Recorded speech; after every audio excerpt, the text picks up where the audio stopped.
Gracias, señora presidenta. Estamos satisfechos porque creemos que estamos abordando un tema importante que evidentemente involucra sensibilidad, angustia de muchas familias.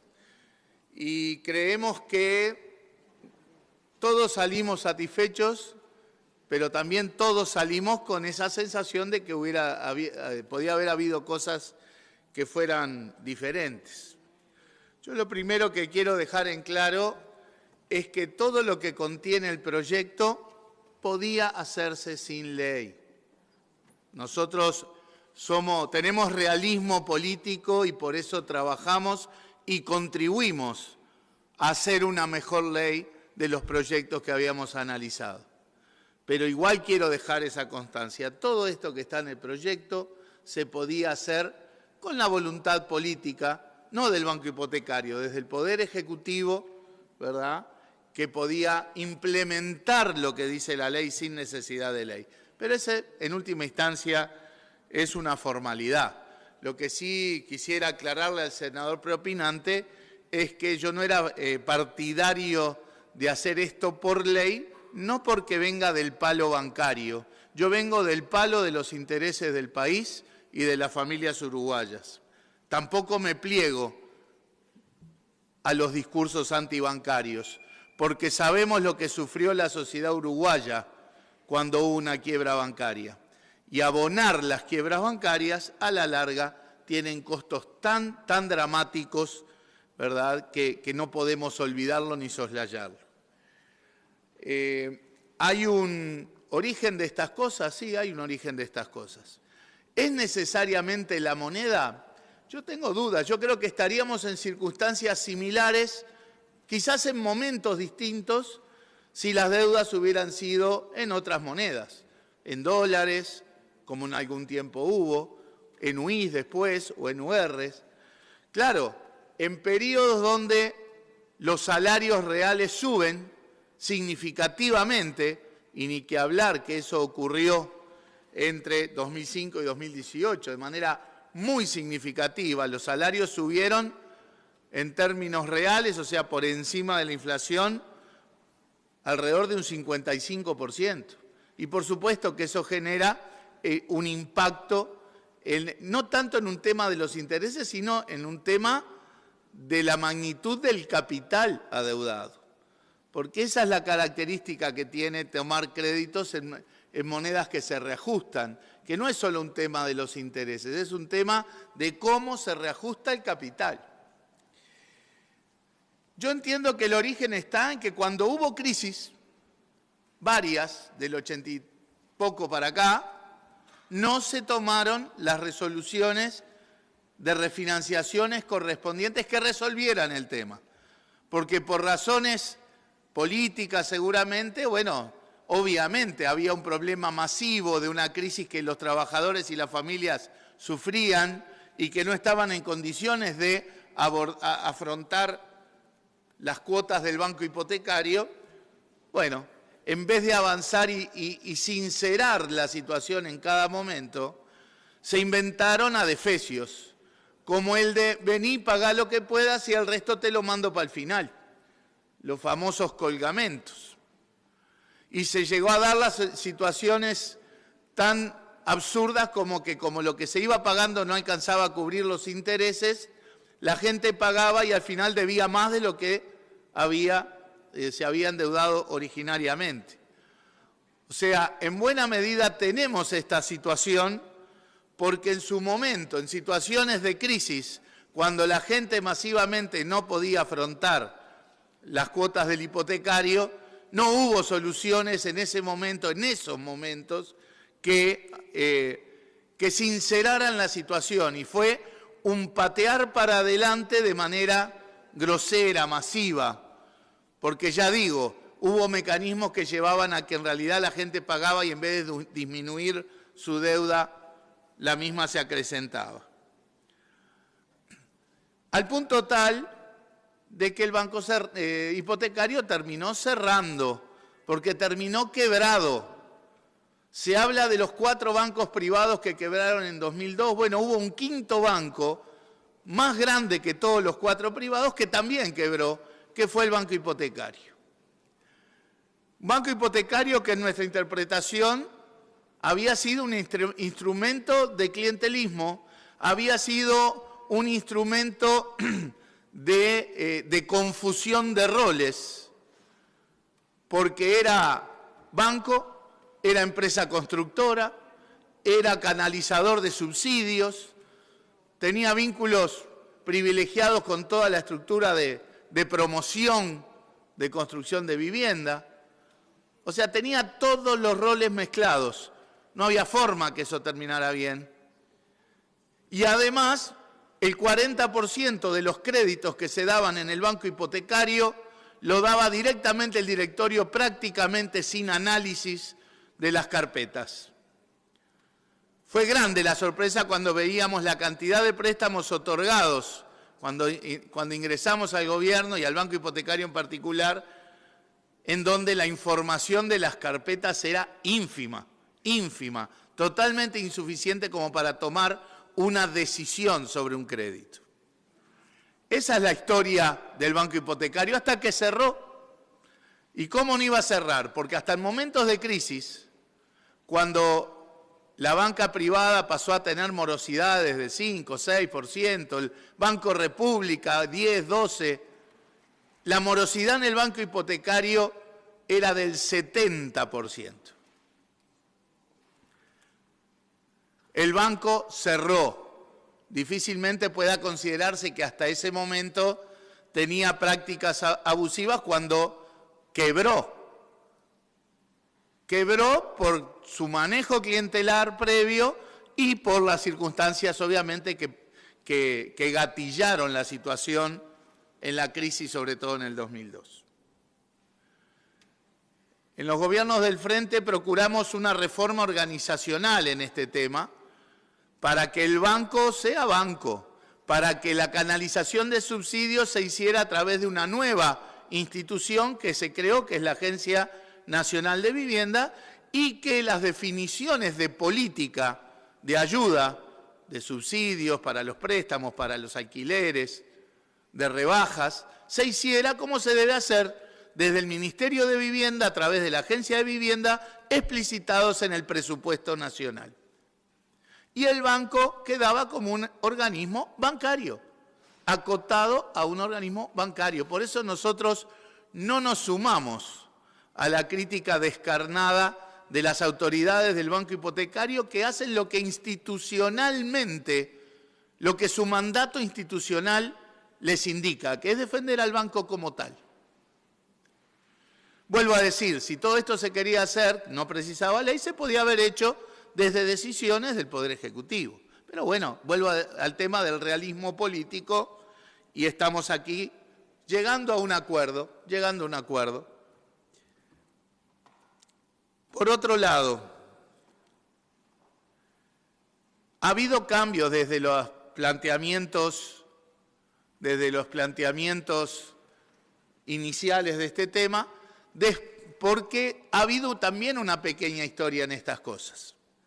Historia que hace a que con la reorganización que se dio de toda la institucionalidad de vivienda, el reabrir el banco hipotecario para que comenzara poco a poco a dar crédito, en capitalizar al banco hipotecario con la conformación también de los fideicomisos de la deuda vencida que tenía el banco y que el Ministerio de Economía y Finanzas compensa con una capitalización y hace que la Agencia de Vivienda comience a administrar esa cartera, se transfirieron unas 50.000 deudas y en este lapso la Agencia de Vivienda generó acuerdos, cancelaciones, soluciones alrededor de 30.000. En el banco hipotecario había una cantidad de deudas en UR alrededor de 27.000 y se llegó a acuerdos, cancelaciones o soluciones a algo más de 17.000. Eso es la realidad. Eso es para matizar la idea de que ahí no se hizo nada. Es cierto, era un análisis que iban en un caso a caso, que llevan tiempo, pero sobre todo pensando en deudas vencidas, en deudas morosas. Cuando tuve la reunión con representantes del movimiento de deudores de NUR, hubo una parte de la reunión que a mí me marcó bastante, que es decir, pero todo esto que me estás diciendo era referido a deudas morosas. Y nosotros estamos planteando soluciones y elementos de mayor justicia para deudas que están vigentes. Y yo creo que eso sí hay que tomarlo en cuenta. Creo que ese es un factor muy importante que nos impulsó también a trabajar en la dirección de la que hablamos hoy. La discusión del proyecto se enrareció con la inclusión, no sabemos de qué origen, porque nadie se ha reclamado la paternidad de la fusión del Banco República con el Banco Hipotecario, o dicho de otra manera, con la eliminación del Banco Hipotecario. No sabemos por qué se mezcló una cosa con otra. Y nosotros sí decimos, estamos abiertos a discutir temas institucionales y organizacionales de las empresas públicas, de los entes, de las funciones que tiene el Estado. Por supuesto que sí. Ahora, pensar que se puede contrabandear la eliminación de un ente autónomo de esta manera, en un proyecto que trataba de buscar soluciones de otra cosa, no lo entendimos en ningún momento. Y eso enrareció la discusión. Claro que sí. Creo que en esta discusión de estos últimos días, un aporte no menor que hicimos desde la bancada del Frente Amplio fue decir, bueno, tratemos el tema de la solución para los deudores en UR. Saquemos de esta discusión lo de la fusión del BROU y el BHU que no hacen a esta discusión. Y creemos que fue un logro de nuestro planteamiento que eso se desglosara y llegado el momento y con los tiempos correctos y con todo el mundo opinando sobre lo otro, estamos abiertos a discutirlo, pero no en estos tiempos de esta manera y mezclado con un tema que enrarecía la discusión. La casuística es infinita en esto. Por supuesto que lo ideal en términos de casuística es ir caso a caso. No es lo ideal en términos de tiempos. Y en eso estamos de acuerdo. Y por eso trabajamos en esto. Pero sí, no somos partidarios de imponer por ley una refinanciación a un banco. Y con eso coincidimos con lo planteado con el presidente del Banco de la República en comisión, que justamente plantea, junto con los otros directores, incluido el director Frente Amplista, la posibilidad de hacer esto por otro mecanismo, que no sea imponerle al banco una refinanciación por ley, porque ya tenemos también experiencias de esas cosas, que estropearon el funcionamiento bancario. Y no es un tema de defender a los bancos, es un tema de generar las reglas de juego para el funcionamiento del sistema financiero, porque cuando no está el sistema financiero, todo el mundo lo reclama. Cuando quiebra el sistema financiero, todos sufren, y más sufren los que menos tienen. No es cuestión de defender bancos, es cuestión de tener institucionalidad en este tema. Porque el palo de la defensa de los intereses del país es el palo de la defensa del bienestar de las familias y también el palo del fortalecimiento de la institucionalidad del país. Por lo tanto, sí, no éramos partidarios de que una ley le impusiera a un banco una refinanciación. Vuelvo a decir, no era necesaria la ley. Si el Poder Ejecutivo tenía esa decisión, perfectamente podía haberle dado instrucciones al ente autónomo. Y si el directorio del ente autónomo no estaba de acuerdo, sabría lo que tiene que hacer. Creemos que fue un aporte muy importante, iniciado por los planteamientos del directorio del Banco de la República, impulsados también por la bancada del Frente Amplio, que el mecanismo no fuera imponerle una refinanciación al banco, sino la conformación de un fideicomiso que sería alimentado con las deudas que estaban sobre la mesa. En un principio tampoco estábamos de acuerdo en que, si bien no era factible ir a lógicas de caso a caso y no se podía complejizar con muchas variables el tema, ¿sí?, como el valor del inmueble o la relación entre la deuda y el valor del inmueble o cuestiones por el estilo, sí pensamos que tenía que haber algún criterio adicional a la mera antigüedad de la deuda.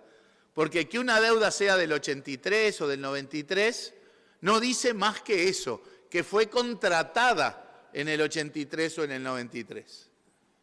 Por lo tanto, nosotros entendíamos imprescindible agregar al menos un criterio grueso de que hubiera un mínimo de conducta de pago, que estoy seguro que la mayoría o todos los que están aquí hoy impulsando el proyecto desde las barras han tenido. La gente viene a quejarse porque pagó. Y bueno, nosotros queremos contribuir a esta solución para los que básicamente han pagado. Por eso es que incorporamos la necesidad de que, como criterio grueso para incorporar la deuda en el fideicomiso, no solamente esté la antigüedad de la deuda, sino también un mínimo de conducta de pago, un mínimo de meses pagados. Ni siquiera estamos planteando que sea de la deuda original, porque sabemos, como dijimos hace un rato, que hubo momentos en que la gente tuvo que pagar menos o pudo pagar menos y aparecieron los colgamentos y todo lo demás. Bueno, no importa, eso no, porque sería entrar muy en la casuística y complejizaría la solución. Pero al menos que hubiera pagos mensuales por un número mínimo de meses en estos años. Si alguien que tiene una deuda generada hace 40 años y se va a extinguir esa deuda, bueno, al menos exijamos que haya pagado, llegamos a un acuerdo ahí en la comisión, 210 meses, pagos mensuales. O si vamos a reducirle la tasa a cero a una deuda de 30 años, bueno, que al menos haya pagado 180 pagos mensuales. Nos parece una cosa absolutamente lógica y consistente con la filosofía del trabajo que se está haciendo. Estoy seguro que los que están aquí en las barras han pagado más de 180 meses o eventualmente más de 210 meses. Lo que queríamos evitar era esa idea de que alguien que tomó la deuda en el 83 y que está vigente porque acordó algo hace poco, pero pagó en 40 años, pagó 8, bueno, no estamos hablando de la situación que queremos resolver. Creemos que esa incorporación de los pagos mínimos que planteamos desde el Frente Amplio ayuda bastante a aumentar el criterio y la justicia de la solución. Hay un tema adicional, dos cosas. Una, que se habló acá de cuál sería el costo y demás. Los costos que se manejaron públicamente y sobre todo después de estos cambios no los conocemos en general, pero quien manejó esa magnitud de costos en la comisión fue el Ministerio de Economía y Finanzas. Entonces, cuando se hicieron públicos los montos de cientos de millones de dólares, fueron números que manejó y explicitó el Ministerio de Economía y Finanzas en su comparecencia. Una cosa que cerraría para nosotros la tranquilidad institucional de que no erosionamos la institucionalidad con una ley que imponga algún tipo de refinanciación, es que se compense al banco hipotecario de alguna manera, ¿sí? Esto ya no va en la preocupación quizá de la solución de los deudores en sí mismos, de las familias en sí mismos, sino más en una cosa institucional, porque evidentemente, contablemente y formalmente, y también en los hechos, aunque no sea de la misma magnitud, hay una erosión del patrimonio del banco hipotecario que no debería surgir de una imposición legal. En ese punto, que lo planteamos con fuerza desde el Frente Amplio y que recibimos simpatía con este planteo de parte de legisladores de otros partidos, incluso con una redacción concreta propuesta por un legislador de Cabildo Abierto, el senador Metol, bueno, creo que terminaría de cerrar la prolijidad en este tema institucional. Habíamos acordado ayer, y es lo que está en el repartido de hoy, que el beneficiario de este fideicomiso fueran, en parte, fondos que fueran al fideicomiso asociado a los asentamientos y también a financiar las actividades de los CAIF.